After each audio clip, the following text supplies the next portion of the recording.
بسم الله الرحمن الرحيم. الحمد لله رب العالمين، والصلاة والسلام على سيدنا محمد الفاتح الخاتم وعلى آله حق قدره ومقداره العظيم.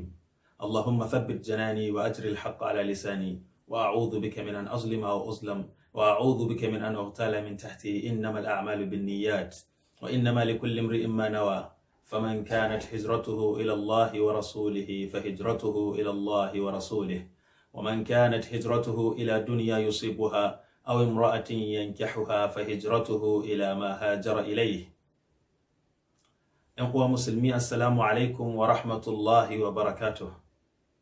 Muna jaddada godiya ga Allah da ya sake haɗa mu a wannan waje domin ci gaba da karatun da muke yi da sauran ‘yan uwa ɗaliban ilimi a cikin wannan ilimi na alƙawa'idul fiqhiyya, wato ƙa'idoji na fiqhu. Yau ne karatunmu na 6 a cikin wannan jeri na karatu. Alhamdulillah, daidai gwargwado mun yi wasu muqaddimat a baya waɗanda suka nuna mana menene wannan ilimi, suka kuma yi mana bayani akan wasu ma'anona, wasu ilmoma waɗanda suke da alaka da wannan ilimi. Sannan kuma muka shiga zuwa bayani akan shin wannan qawaid fiqhiyya din nan hujja ne a cikin shari'a ko ba hujja bane a cikin shari'a. Shin akwai wani abu daga Allah subhanahu wata'ala ko manzon Allah sallallahu alaihi wasallama da ya nuna mana zamu iya kafa hujja da alqawaidul fiqhiyya? Idan haka ne, to menene wannan hujjan? Idan kuma ba haka bane, to menene amfanin wannan ilimi?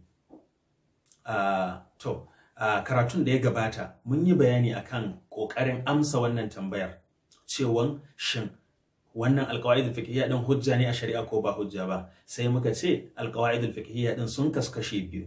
Akwai waɗanda ƙa'ida ce kuma hadisi ne na manzon Allah sallallahu alaihi wasallam, lafazin hadisi din ne, babu wani bambanci. Ana sa malaman qawaid fiqhiyya sun ɗauko wannan hadisin ne suka aje shi a daidai babin da ya dace da shi, kawai suka cire isnadi da sauransu. Saboda haka akwai wannan nau'in, kuma mun yi bayani akan cewa wannan nau'in hukuncin shi hukuncin hadisin. Idan hadisin nan ingantacce ne, to za a yi aiki da wannan hadisin. Idan ba ingantacce bane, ba za a yi aiki da shi ba, domin wannan ka'ida din ko da malaman qawaid sun kawo shi a cikin qawaid din su, to a wajen kafa hujja za mu kafa hujja da shi ne a matsayin shi na hadisin manzon Allah sallallahu alaihi wasallam, saboda shine madaukakin wanda ya faɗi wannan zance. Nau'i na biyu kuma shine nau'in da ba lafazin manzon Allah sallallahu alaihi wasallam bane, ba daga lafazinsa bane, wato wasu malamai ne suka faɗe shi, amma su ma ba su faɗa kawai saboda sun ji daɗi kawai suka faɗe shi ba. A'a, sun lura da abubuwa ne guda biyu. Abu na farko, sun lura da cewan wannan ka'idan ta haɗe masail da yawa na cikin masailul fiqh. Ta haɗe masail da yawa, domin kamar yadda muka gabatar tun a farko, kalmar ƙa'ida tana nufin wani abu ne kulli wanda a ƙarƙashinsa akwai juz'iyyat da yawan gaske. To a nan wannan malamin da ya kawo wannan ƙa'ida ɗin, misali al-mashaqqatu tajlibu at-taysir, misali nake yi kawai, to wanda ya kawo wannan ya lura da cewa ya ga cewa mafi yawan ahkam ɗin da suka zo a cikin alkur'ani da hadisin manzon Allah sallallahu alaihi wasallama, mafi yawan masail ɗin da muke karanta su a cikin littafan fiqhu, suna mura'atin wannan, suna kawo shi ba da wannan lafazin ba. Duk inda aka sami mashakka sai a kawo taysir, duk inda aka sami mashakka sai a kawo taysir, wato duk inda aka sami tsanani sai tsananin nan kuma ya juye zuwa sauki. Idan ya zama mutum an haramta masa shan giya misali, sai ya zama ya kai marhalan da yana matsanancin jin yunwa, babu wani abinci a inda yake, kuma idan bai ci abincin nan ba zai iya halaka. A nan an sa mishi mashakka, ba abin da zai iya sha sai giya kadai, shine kadai available a wajensa, sauran duka wani abu da zai iya ci ko sha babu. To a nan in aka ce an wajabta masa dole sai ya nemi abinci, ba zai iya shan giyan da ke gabansa din nan ba, an azabtar da shi, an sa shi cikin wani mashakka. To anan sai aka ce to mashakkan nan ta jawo masa sauki. To anan malamin nan ya lura da irin wannan, ya lura da cin mushe, ya lura da idan mutum aka razanar da shi, aka tsoratar da shi akan cewa in bai yi kaza ba wanda laifi ne, za a iya hallaka shi ko za a iya sa shi cikin wata mummunan hali. Aka ga shari'a duka idan aka kawo irin wannan yanayin, sai shari'a ya sauwaƙe ma mutum. to ganin wannan sai malamin nan ya ce to wannan ka'idan ta yi daidai, sai mu ce al-mashaqqatu tajlibu at-taysir. Sannan abu na biyu da ya yi mura'ati shine ya kula da cewa wannan al-mashaqqatu tajlibu at-taysir din nan ta yi daidai da wasu abubuwa da yawa da suke cikin nusus na shari'a, kila wasu ayoyin ko wasu hadisan. Misali idan muka kalla qauluhu subhanahu sallallahu alaihi wasallama ad-dararu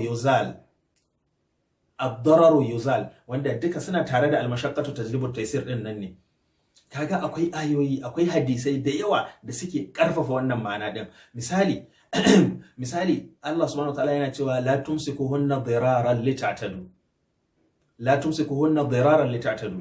Da farko ma dai la darara wala dirar ma'ruf, mun riga mun sani hadisi ne. To ad-dararu yuzal da al-mashaqqatu tajlibu at-taysir duka daga wannan ma'anar na wannan hadisin aka samo shi. Sannan qaulullahi subhanahu wa ta'ala la tumsikuhunna diraran lita'tadu, kada ku riƙe matan nan a da niyyar kuna son ku cutar da su. So anan kaga in wato yana tabbatar mana da cewa in dai akwai maganan za an niyyar a cutar da su ne, to suna da option da alkali zai iya raba wannan auren. Haka nan Allah subhanahu wataala yana faɗi a wata ayar la tudarra walidatun bi waladiha, a wata ayan wala tudarruhunna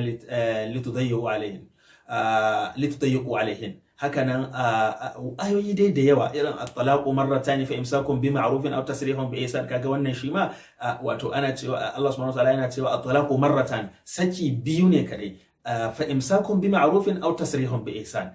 Ko dai bayan kun yi saki biyu, to ko ku rike su cikin kulawa da mutunci da kiyayewa, ko kuma ku sake su cikin kyautatawa su je su samu mazajen da suke son su.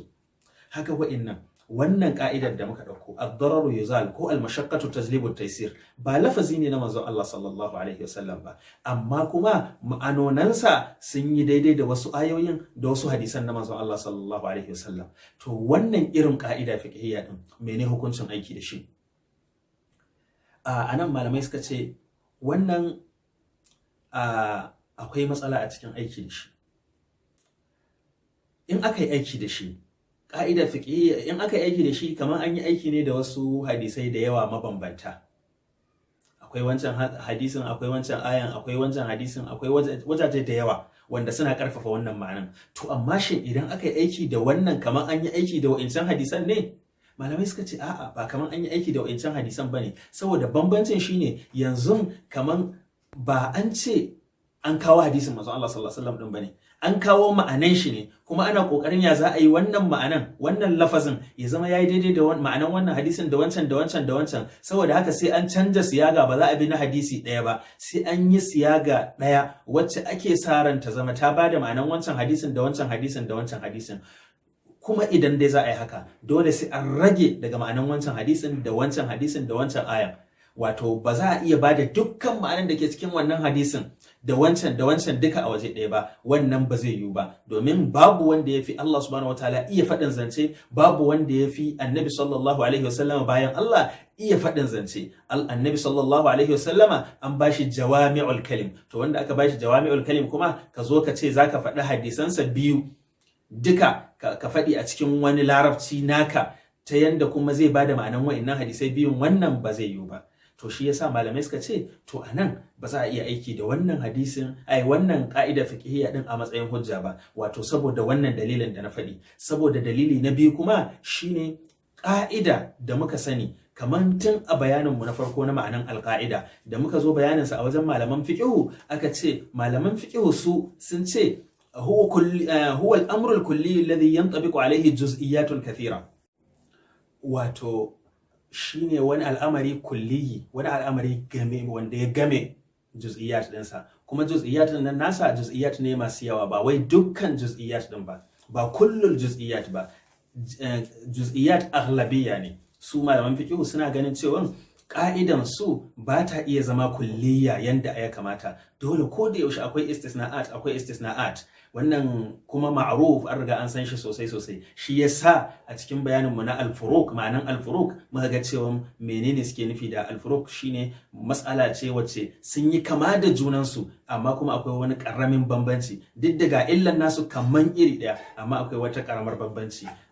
So a takeice idan haka ne, saboda dalili na farko kasancewansa ba lafazi ne na hadisin manzo Allah sallallahu alaihi wasallam ba, dalili na biyu saboda kasancewansa zai yi akwai istisna'at da yawa, to sai malamai suka ce ba za a iya kafa hujja da alqawaid alfiqhiyya wanda suke irin nau'i na biyun nan ne, wanda wato ba nassi ne na hadisin manzo Allah sallallahu alaihi wasallam ba, a kokari ne na cirato wasu ma'ani daga cikin hadisan manzo Allah sallallahu alaihi wasallam.